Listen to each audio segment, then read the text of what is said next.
Hi all, happy Monday. Welcome to the Wife of Caesar. My name is Michel Levien or Michel Levien, either's fine. We're very happy to have you. We're very excited, as always. As you know, the Wife of Caesar is Streiner's project to talk about corruption and anti-corruption using everyday words so that we can fight corruption in our daily lives with a little bit more than just good intentions. Okay, as usual, we will have three sections. The first section will deal with a piece of news, and we will try to figure out what relation that piece of news has with corruption or anti-corruption. And if it's fairly obvious, we won't explain it. But if it isn't, we will try to explain it and then give you a little bit of our opinion. The second section will deal with a case. And it might be an older case or it might be relatively recent, but it will be related definitely to corruption or anti-corruption. And we will give you our opinion on that. And the third section will be a typology where we will explain the specific examples or specific ways in which people commit acts of corruption. So let's move on to the news. As is often the case, the news this week deals with Mexican politics. Now, there is proposed legislation in Mexico that aims to create a new chamber within our Supreme Court. Now, let me briefly explain to you how this broadly works. The Supreme Court in Mexico is... The Supreme Court in Mexico is the highest court in the land. As in many cases or in many countries, the government is divided into three branches: executive, legislative, and judicial. And the Supreme Court is the head of the judiciary here in Mexico. Great. Now, our regular Supreme Court today is composed by 11 justices, or 11, we would say ministers. And these are judges that each have equal vote in deciding the most important issues in being tried in Mexico. Okay, great. So to this day, the way that the court is composed is by 11 ministers or justices, and these ministers tend to act in two ways. They can either act en banc. En banc means, collectively, all of them, or they can act in chambers, which means, separately dealing with specific cases or specific types of cases. This doesn't mean that the chambers are lower than the court acting en banc. That means whenever they act as a chamber or as a collegiate group, it is the Supreme Court that is acting. Now, the proposition currently being discussed by Mexican politicians is to add a third chamber to the Supreme Court, and the idea or the goal of this proposition would be to modify the court to add a third chamber, and this chamber will deal only with matters of anti-corruption. Now, is this a good thing? No, I don't think so. On its face, it might seem like a good thing. Creating a different or a separate chamber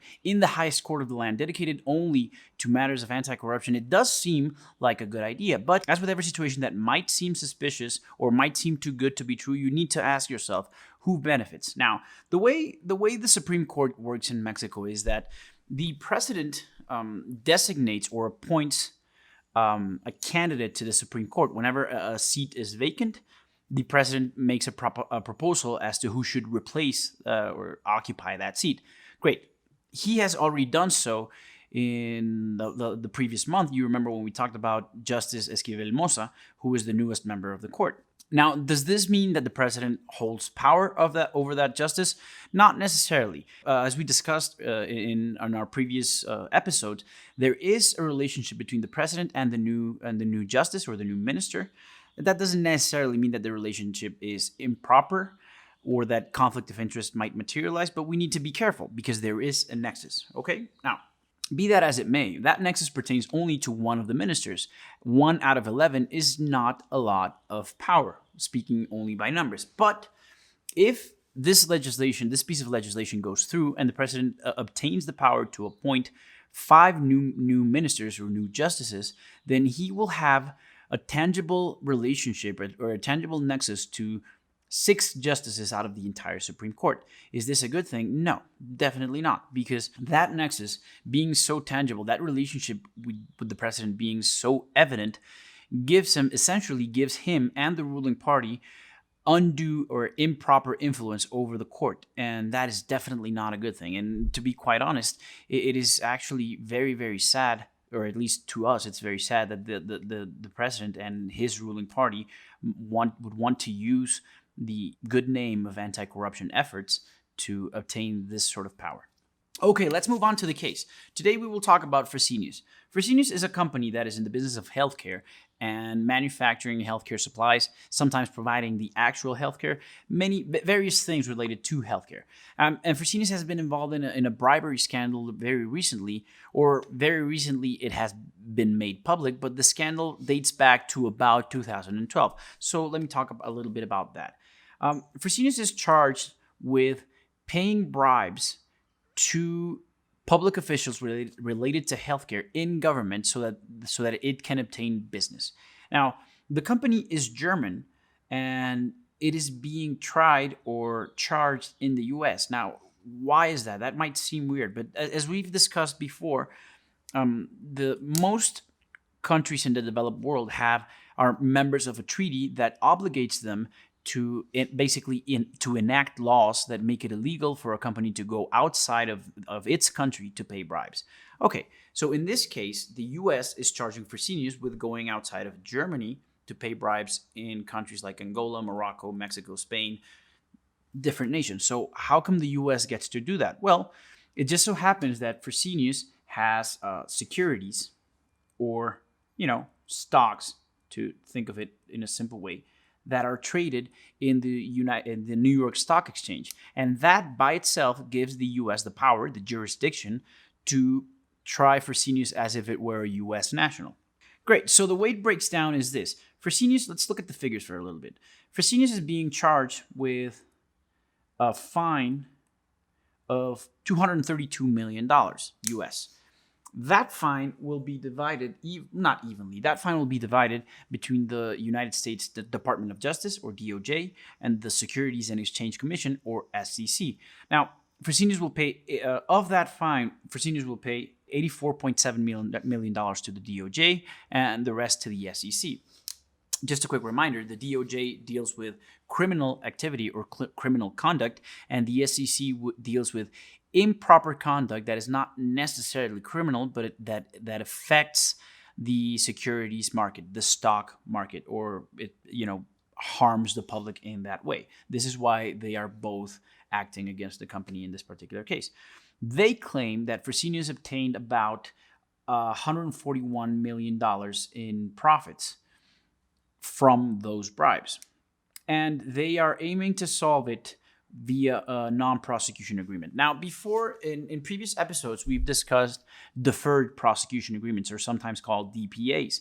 This is kind of different. A deferred prosecution agreement is essentially the government saying, I will put you to trial later, or maybe never. And a non-prosecution agreement is the government saying, no, I won't take you to trial as long as you comply with certain conditions. Now, this is legal. Yes, it's perfectly legal. And why? Well, because Fresenius did a bunch of things that give it what we would call credit.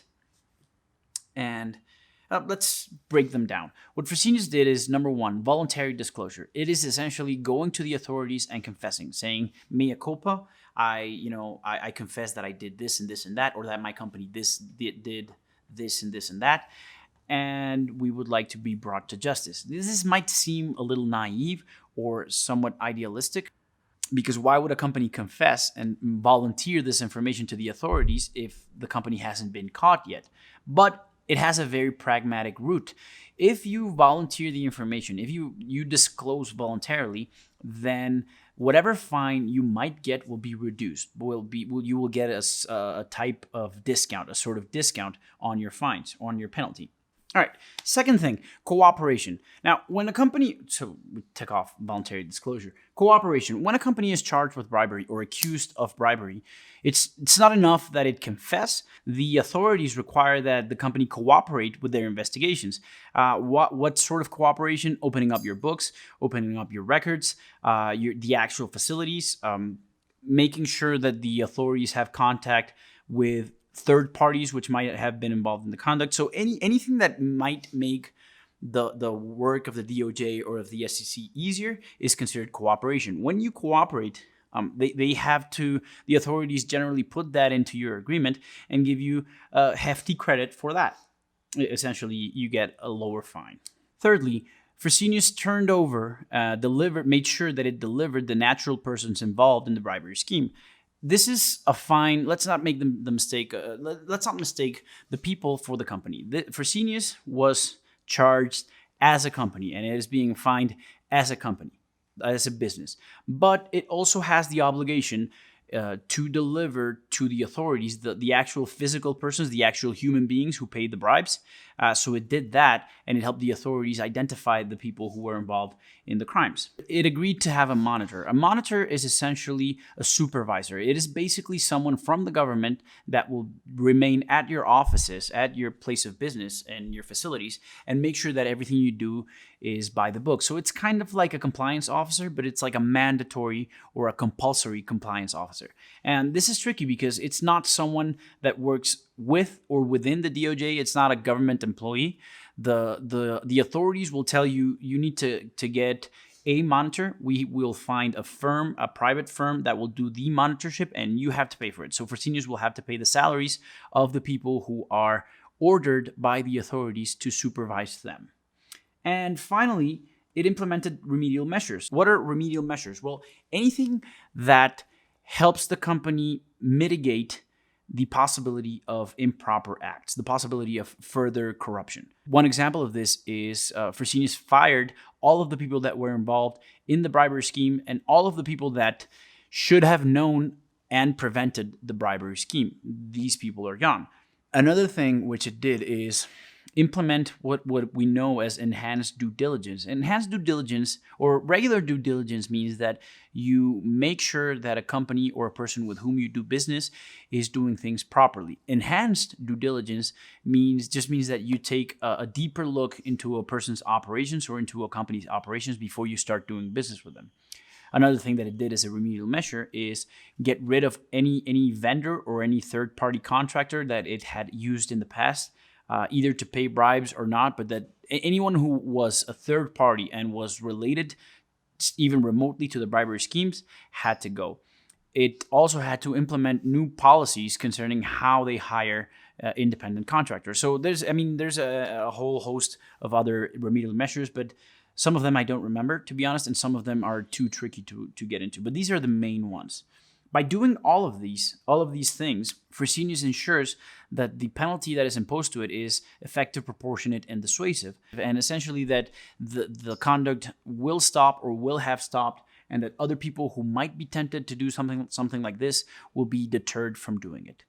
Okay, so that was it. Great. Let's move on to the typology. The typology that we have today is shell companies. Now, shell companies are generally used as a tool to aid in other typologies, but you will notice as we move along with the episodes, you will notice that the different typologies are, most of the time, they are tied together or there is some overlap between them. And this is because typologies generally work like tools that are in the utility belt of the corrupt and that they use as they need. Okay, so shell companies. Let's talk a little bit about, just a tiny bit about the law.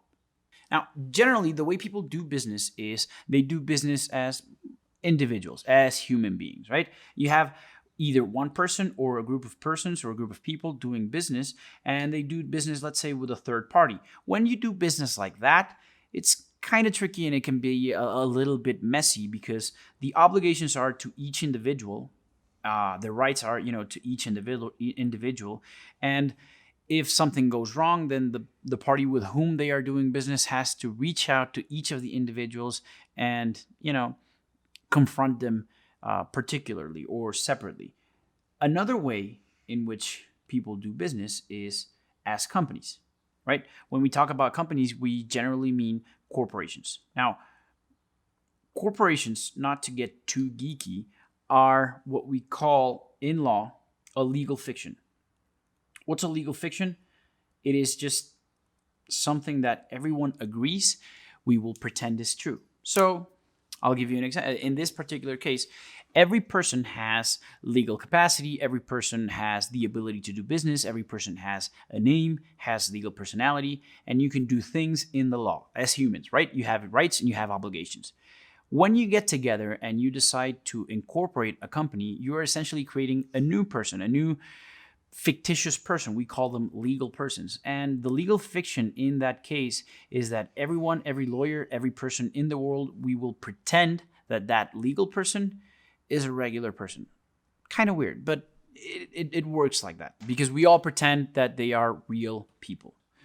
Okay, now why would you do that? Why would you create a corporation? Why would you create this legal fiction? Because we treat the company as a person, and the member of the company, the owner of the company, what we know as shareholders or stockholders or stakeholders or, all those, we treat them as a different, separate person. And between the two is a Chinese wall.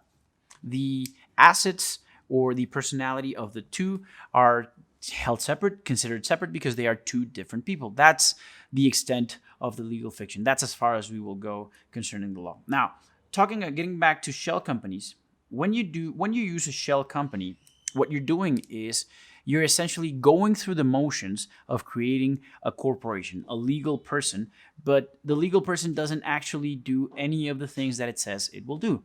So you create a corporation to manufacture products, but you don't actually manufacture the products. You just lie about it. You just say that you do so that you can have the legal advantages of having a separate entity. Why would you do that? Because these entities serve as lightning rods of sorts.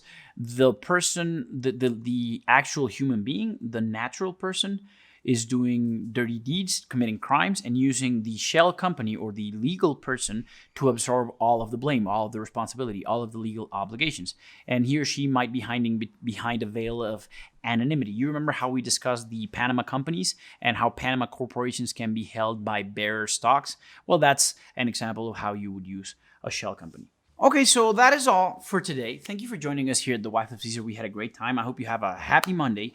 I will leave you, but I will try to leave you with the same message as I do every time. Now, remember, every act of corruption should be reported. You should blow the whistle and never hesitate, but you should do so safely. Stay safe. If you don't know if what you're looking at is an act of corruption, or if you're not sure whether or not you're safe, don't do anything. Reach out to people who can help you identify them. And if you have questions or doubts about something like that, please feel free to reach out to us at info@streiner.mx, and we will be happy to help you figure it out. But above all, stay safe.